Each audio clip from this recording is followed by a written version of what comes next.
Hello friends, Neha એજ્યુકેટરમાં આપનું સ્વાગત છે. આજે હું તમારા માટે લઈને આવી છું 5 અને 6 જાન્યુઆરી 2025ના મહત્વના કરંટ અફેર, જે તમારી આવનારી પરીક્ષામાં તમને ખૂબ ઉપયોગી થશે. તો ચાલો બિલકુલ પણ ટાઈમ બગાડ્યા વગર આપણે શરૂ કરી દઈશું. જલ્લીકટ્ટુ જલ્લીકટ્ટુ રમત કયા રાજ્યની છે? રાઈટ. આપણો પ્રથમ પ્રશ્ન રહેશે, જલ્લીકટ્ટુ રમત કયા રાજ્યની છે? તો તમને સૌને ખબર તો હશે જ, આ રાઈટ, બહુ જાણીતી છે. તો option A Tamil Nadu, option B Rajasthan, option C Kerala, option D Andhra Pradesh. તો આપણો જવાબ આવશે ઓપ્શન એ તમિલનાડુ. ડન. ક્યાં? પંચકુરીચી ગામથી શરૂ થઈ છે. પોંગલ હોય એ દરમિયાન રમાવાય છે. અને કેવું શું હોય છે આ રમતમાં? તો આંખલાને કંટ્રોલ કરવાનો હેતુ હોય છે. 2014માં એની પર પ્રતિબંધ મૂક્યો હતો. કેમ? તો કે અમાનવીય રીતે આંખલાને કંટ્રોલ કરવામાં આવે છે તેવો આરોપ હતો, એટલા માટે, જેને 2017માં અમુક નિયમો સાથે દૂર કરી દેવાયો છે. એટલે ફરીથી રમાય છે. રાઈટ. તો ચલો ફરીથી નેક્સ્ટ ક્વેશ્ચન તરફ આગળ વધી જઈશું. ભારત અને ફ્રાન્સ વચ્ચેના 42માં નૌસેના અભ્યાસનું નામ શું છે? Option A Shakti, option B Garuda, option C Varuna, option D nomadic elephant. બોલો. આ બધા જ એ બી સી બધા જ ભારત અને ફ્રાન્સ વચ્ચે યોજાતા અભ્યાસ છે, યુદ્ધ અભ્યાસ છે. રાઈટ. તો આપણો જવાબ આવશે ઓપ્શન સી વરુણ. નોમેડિક એલિફન્ટ એટલે ભારત અને મોંગોલિયા વચ્ચે. ખોખો નો પ્રથમ વર્લ્ડ કપ, એટલે કે તમને ખબર છે પ્રથમ વખત જ ખોખોના વર્લ્ડ કપ નું આયોજન થઈ રહ્યું છે. તો ક્યાં આયોજન થઈ રહ્યું છે? Option A Haryana, option B Ahmedabad, option C Calcutta, option D Delhi. તો આપણો જવાબ રહેશે ઓપ્શન ડી દિલ્હી. ડન. દિલ્હીમાં ક્યાં? તો ઇન્દિરા ગાંધી ઇન્ડોર સ્ટેડિયમ ખાતે યોજાશે. તમને ખબર છે 6 ખંડના 24 દેશો ભાગ લેશે, જેમાં પુરુષોની 21 ટીમ છે અને મહિલાઓની 20 ટીમ ભાગ લેશે. પુરુષો માટે બ્લુ ટ્રોફી આપવામાં આવશે અને મહિલાઓ માટે ગ્રીન ટ્રોફી. કદાચ તમને ઇન્ડિવિજ્યુઅલી પૂછ લે વિધાન વાક્યમાં તો તમારા માટે આ જવાબ ક્લિયર થઈ જશે. રાઈટ. મેસ્કોટ કોને જાહેર કરવામાં આવ્યો છે? તારા અને તેજસ. તારા માર્ગદર્શન આકાંક્ષાનું પ્રતીક છે, જ્યારે તેજસ દીપ્તિ અને ઉર્જાનું. દીપ્તિની જોડણી તમે યાદ રાખી રહેજો. ખોખો ફેડરેશન ઓફ ઇન્ડિયા, તેના પ્રમુખ કોણ છે? તો સુધાંશુ મિત્તલ. બહુ નવો ક્વેશ્ચન છે, તો કદાચ તમને પ્રમુખ પૂછી લે તો સુધાંશુ મિત્તલ. પછી આવશે 2025 ના વર્ષને સુધારાના વર્ષ તરીકે કયું મંત્રાલય ઉજવશે? ઓપ્શન એ ગૃહ મંત્રાલય, ઓપ્શન બી શિક્ષણ મંત્રાલય, ઓપ્શન સી સંરક્ષણ મંત્રાલય, ઓપ્શન ડી ભારતીય સેના. તો આપણો જવાબ આવશે સંરક્ષણ મંત્રાલય. રાજનાથસિંહે ઉદઘાટન જાહેર કર્યું છે. રાઈટ. પછી ભારતમાં HMPV નો પ્રથમ કેસ ક્યાં નોંધવામાં આવ્યો? Option A Kerala, option B Karnataka, option C Gujarat, option D Kolkata. તો આપણો જવાબ રહેશે ઓપ્શન બી કર્ણાટક.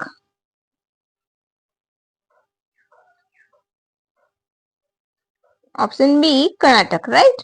કર્ણાટકના બેંગલુરુમાં પ્રથમ કેસ મળ્યો છે નાના બાળકમાં. એને કોઈ ટ્રાવેલિંગ હિસ્ટ્રી નથી વિદેશથી. રાઈટ. શ્વસન તંત્રને લગતો રોગ છે. શ્વાસ ચડવો, ખાંસી આવવી, થાક જેવા લક્ષણો છે. પ્રથમવાર ક્યાં જોવા મળ્યો હતો? તો ચીનમાં. HMPV તો હ્યુમન મેટાપ્યુમો વાયરસ. ક્લિયર. પછી નેક્સ્ટ ક્વેશ્ચન, WPI. રાઈટ. જથ્થાબંધ સૂચકાંક ગુજરાતીમાં પૂછે તો જથ્થાબંધ સૂચકાંકના આધાર વર્ષમાં ફેરફાર કરવા માટે કાર્યકારી જૂથના અધ્યક્ષ ડોક્ટર રમેશચંદ છે, જેમાં આધાર વર્ષને કયું વર્ષ કરવાનો પ્રસ્તાવ મૂક્યો છે? આ ક્વેશ્ચન મેં જરા ફેરવીને પૂછ્યો છે, સીધું નથી પૂછ્યું. અધ્યક્ષનું નામ આપ્યું છે. જનરલી લોકો અધ્યક્ષ પૂછે છે, તો મેં થોડુંક ચેન્જ લઈ લીધો છે. રાઈટ. તો option A 2011-12, option B 2013-14, option C 2022-23 ને ઓપ્શન ડી એક પણ નહીં. તો આપણો જવાબ રહેશે ઓપ્શન બી.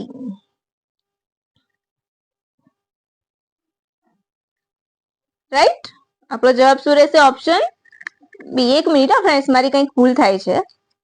WHP, અરે હા, આનું તમને પૂરું નામ ખબર છે? આપણું જૂનું આધાર વર્ષ 11. હા, ઓકે ઓકે, રાઈટ છે મારો આન્સર. WPI એટલે હોલ, રાઈટ?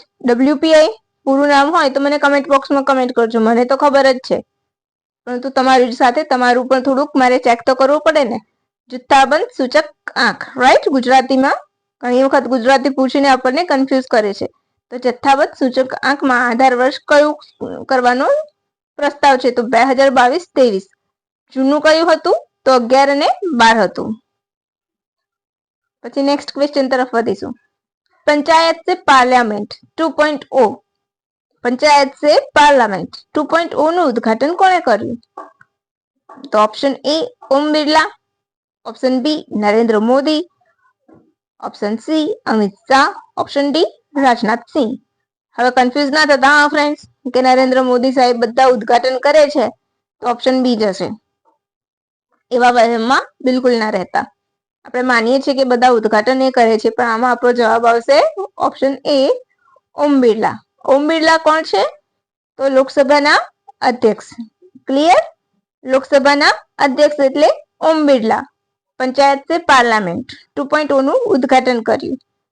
એનો ઉદ્દેશ્ય શું છે? તો 20 થી વધુ રાજ્યની એસટી મહિલા જનપ્રતિનિધિત્વ કરે છે તેવી મહિલાઓ આમાં ભાગ લેશે, જે દેશના વિકાસમાં મહિલાઓના ફાળા વિશે ચર્ચા કરશે. આમાં કોનું સહયોગ છે? તો રાષ્ટ્રીય મહિલા આયોગ, રાઈટ? અને જનજાતીય મંત્રાલય, આ બંનેના સહયોગથી આને શરૂ કરવામાં આવ્યું છે. લીડાસ, LEADS ઇન્ડેક્સમાં ગુજરાત કયા નંબર છે? બોલો, કોઈને આઈડિયા છે? Option A 6, option option B 1, option C 4, option D 7.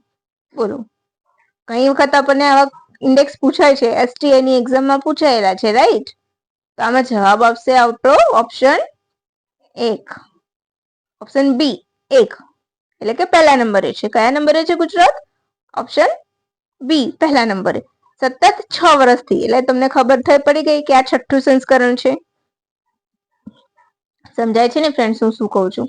સતત 6 વર્ષથી એને શરૂ કરવામાં આવ્યું છે, એટલે કે આ 6થું સંસ્કરણ છે. તમને કદાચ એક્ઝામમાં એમ પૂછી લે કે કયું સંસ્કરણ છે, તો 6થું. પૂરું નામ શું છે?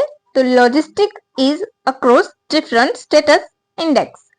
Logistic is across different status index, right? ગુજરાતને કઈ કેટેગરીમાં પ્રથમ નંબર મળ્યો છે? તો અચીવર્સ કેટેગરી. કઈ કેટેગરી? Achievers category. ત્યારબાદ કોણ છે ગુજરાતની સાથે? કર્ણાટક અને મહારાષ્ટ્ર.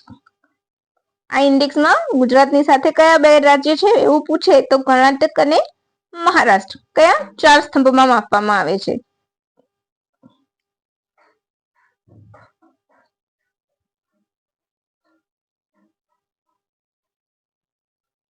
કયા કયા? તો જો એની 3 કેટેગરી છે. કઈ? Achievers, fast move, aspire. Achievers, fast move અને એસ્પાયર્સ, અને 3 કેટેગરી છે, એ યાદ રાખજો. અને સ્તંભ કયા છે? તો કોસ્ટલ, લેન્ડલોક, ઉત્તર પૂર્વ એટલે કે નોર્થ ઈસ્ટ, અને યુટી એટલે યુનિયન ટેરિટરી, રાઈટ? તો 4 સ્તંભ છે અને 3 કેટેગરી. તો ગુજરાત કઈ કેટેગરીમાં ફર્સ્ટ છે? અચીવર્સ કેટેગરીમાં. ફાસ્ટ મૂવમાં કોસ્ટલ એરિયામાં આંધ્રપ્રદેશ, અને એસ્પાયર્સમાં કેરળ. શેમાં? તો કોસ્ટલ એરિયા. પછી લેન્ડલોક એરિયા, તેમાં અચીવર્સમાં હરિયાણા પ્રથમ છે, ફાસ્ટ મૂવમાં બિહાર પ્રથમ છે, અને એસ્પાયર્સમાં છત્તીસગઢ. ઉત્તર પૂર્વ, તો અચીવર્સમાં આસામ, ફાસ્ટ મૂવમાં મેઘાલય, એસ્પાયરમાં મણિપુર. યુટી એટલે કે યુનિયન ટેરિટરી, રાઈટ?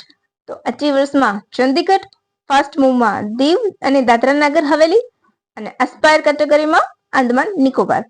ઘણી વખત ફ્રેન્ડ્સ જીપીએસસી ક્લાસ 1 ની એક્ઝામ હશે ને, તો આવી રીતના તમને જોડકું પૂછી શકે છે. અચીવર્સ કેટેગરીમાં પ્રથમ, ફાસ્ટ મૂવ કેટેગરીમાં પ્રથમ કોણ છે, અને એસ્પાયર કેટેગરીમાં કોણ છે, રાઈટ? તો તમે ત્યારે કન્ફ્યુઝ ના થાવ એટલા માટે મેં તમને ટેબલ બનાવીને આપ્યું છે. અને આમાં વધારે ડીપમાં જવાની જરૂર નથી, 1, 2, 3 રાજ્યો યાદ રાખવા. ફક્ત તમે ફર્સ્ટ યાદ રાખજો અને અચીવર્સમાં ગુજરાત સાથે કોણ છે? કર્ણાટક અને મહારાષ્ટ્ર. બસ એટલું ઇનફ છે. 1000 કિલોમીટર લાંબુ નેટવર્ક ધરાવતા વિશ્વનો મેટ્રો રૂટ ધરાવતો કયો દેશ છે? રાઈટ. ઓપ્શન એ ચીન, option B America, option C Britain, option D Bharat. તો yes, my lovely India. Option D my lovely India. Right. તો પ્રથમ બે કોણ છે? તો ચીન અને અમેરિકા. રાઈટ. એટલે કે ચીન અને અમેરિકા બાદ ભારતમાં 1000 કિલોમીટર લાંબુ મેટ્રો રૂટ ધરાવતો દેશ બન્યો છે. તો સૌ પ્રથમ મેટ્રો ક્યાં યુઝ બની હતી? તો 1984માં કોલકાતામાં, ત્યારબાદ દિલ્હીમાં. હાલ 11 રાજ્યો અને 23 શહેરોમાંથી મેટ્રો પસાર થાય છે. હુગલી નદીમાં પ્રથમ અંડર વોટર મેટ્રો બની છે. એ સિવાય કોચી પ્રથમ મેટ્રો છે, વોટર મેટ્રો શરૂ કરી છે. રાઈટ. એ પણ યાદ રાખજો. પછી હાલમાં શિવાજીની વિશાળ પ્રતિમાનું અનાવરણ ક્યાં કરવામાં આવ્યું? Option A Ladakh, option B Jammu Kashmir, option C Maharashtra, option D Uttarakhand. બોલો, ખ્યાલ છે કોઈને? ચાલો હું કહી દઉં છું. Option A Ladakh. શું આવશે આપણો જવાબ? Option A Ladakh. એક મિનિટ ફ્રેન્ડ્સ, હું આ સરખું કરી લઉં. Option A Ladakh. રાઈટ. અરે